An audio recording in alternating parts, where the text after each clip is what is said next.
I was talking with one of my friends in sales the other day, and she was complaining about circle back season. I wasn't familiar with that phrase, so I asked, well, what's circle back season? She explained it's the first day of work back after a long weekend or a holiday when everything you pushed off is staring you in the face. Typically, this means following up with prospects you promised to circle back to after your break.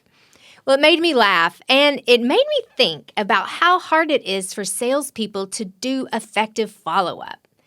I see conflicting advice given about this topic all the time, and let me assure you, I've tried just about all of it.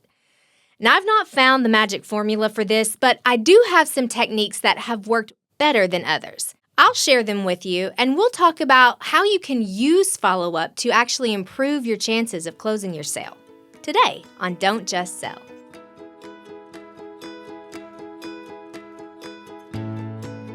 Most sales podcasts give you more tactics. This one proves you don't need them.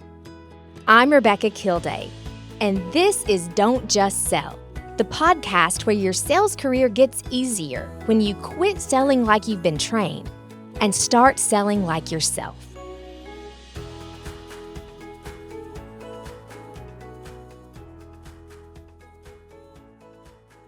When I was trying to think of a specific story to share with you about a time follow-up didn't result in a sale, there were so many I couldn't even just think of one. It's one of those things where it happens so often, it just all runs together. So let's start at the beginning with the definition of follow-up. So after you make your sales presentation, the prospect may need time to think or consult with other decision makers. When you give them time and get back in touch with them to see how that process is going, that's called follow-up. The problem with this is there are about 1,000 ways you can lose your sale during this back and forth of the follow-up. One time, I made my sales presentation to a group of decision makers, and they asked me to have a week to think about it because they were all leaving for an executive leadership trip the very next day. So I made a note to follow up after a week. When I did, they had all these questions that I had already answered in my sales presentation. So the time that they took away changed their focus, and I had to basically start my sales process with them all over again. I was able to salvage the sale, but it took about 3 times as long as my normal sales cycle to get that contract signed. And this is one of the good outcomes. Over the years, my follow-up efforts have led me to be yelled at, cursed at in email, and had a door shut in my face. At one prospect's office, his gatekeeper told me he was out of the building when I could literally see him at his desk through a window in his closed door. And while this is definitely frustrating, it's completely normal. I did a deep dive into follow-up in sales so that you don't have to. And here's what I learned. Only 2% of sales close at first contact or right there after your sales presentation. 80% of sales require 5 to 12 follow-up touch points to close. And here's the problem. 44% of sales reps stop follow-up activity after only the second attempt. So here's what I take away from this. You don't even really have to be good at follow-up. You just have to be persistent.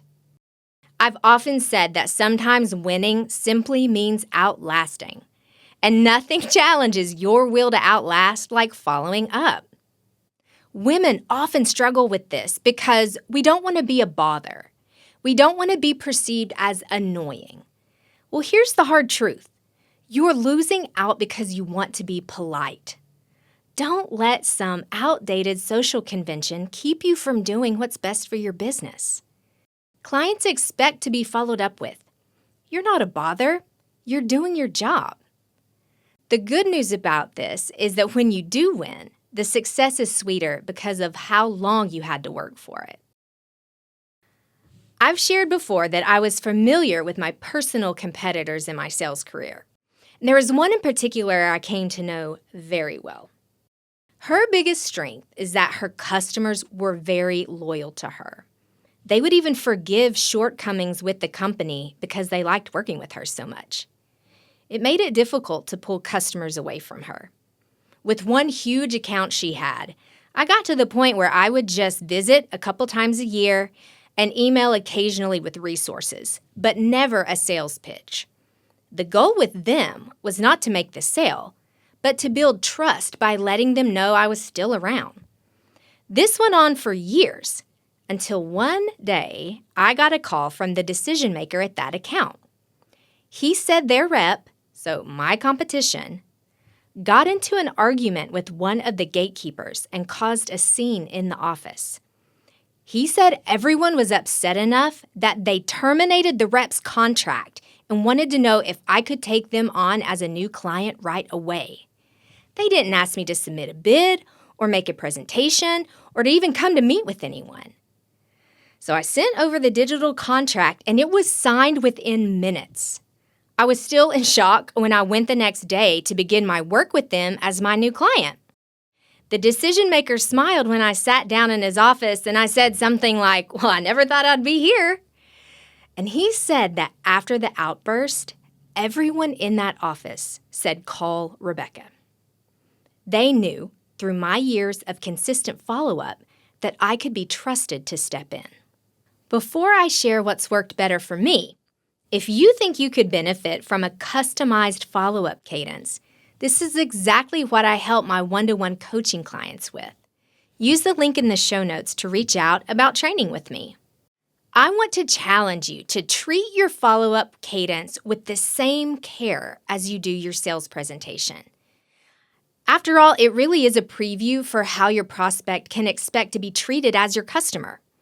So craft a strategy that provides value, not just checks a box of staying in touch. You can set up your cadence in your CRM to help yourself stay on track.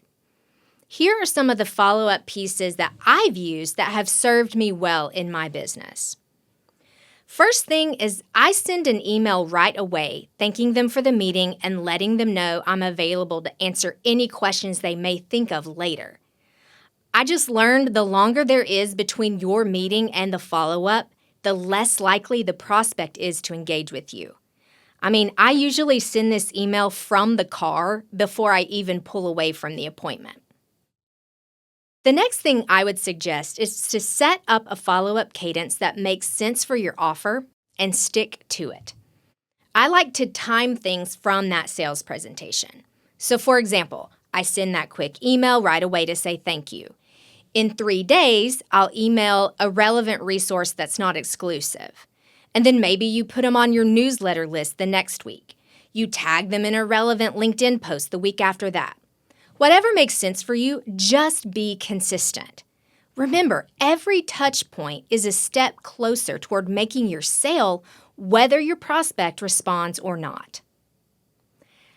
Next, just remember that follow-up should feel personalized. For example, don't send a resource to address a problem they didn't mention. Remind them of your conversation. This sounds like, "Hey, I was thinking about how you said you spend hours a week writing blogs, so I'm sending you this simple template to help you save time." Remember, they likely hear from tons of people a day, so do a quick reminder that helps them put your follow-up into context. And don't provide a resource that's reserved for your customers only. Essentially, don't provide something for free that your customers are paying for. Keep your resource relevant, but not exclusive. And finally, your follow-up should be on several platforms.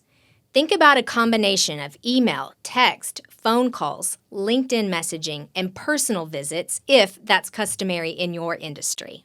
So let's take a couple common follow-up phrases and see if we can make them more impactful. Instead of, "I just wanted to send you a quick reminder that the 10% discount we discussed expires tomorrow." See, it's this passive language that makes follow-up so forgettable in the first place. So don't be like the others they're hearing from. Be more direct and say, "I'm making you aware the 10% discount expires tomorrow. How would you like to proceed?" Let's try another one. Instead of saying, "I haven't heard from you in a while, so I'm just checking in," Y'all, the phrases checking in, circling back, touching base are just too vague. Show some leadership and give a clear call to action with each piece of follow-up. This sounds like, I was thinking about how you're overwhelmed training your new hires. So here's a script you can provide them for their first service calls. Give it a try and let me know what you think. See, with this, you're not pushing for the sale, but you provided context for the problem, a relevant but not exclusive solution for the problem, and a soft call to action. Remember, selling is a marathon, not a sprint. And as much as we like to think it matters what we say, it often boils down to if we're still standing when the prospect is finally ready to make a decision. Following up is one of those unsexy parts of our jobs that can make you feel like you're not making any progress. But the statistics are on your side when you keep showing up. When you view your follow-up strategy as an integral piece of your sales process and not just a waste of your time, you separate yourself from someone who just sells to someone who sells inspired.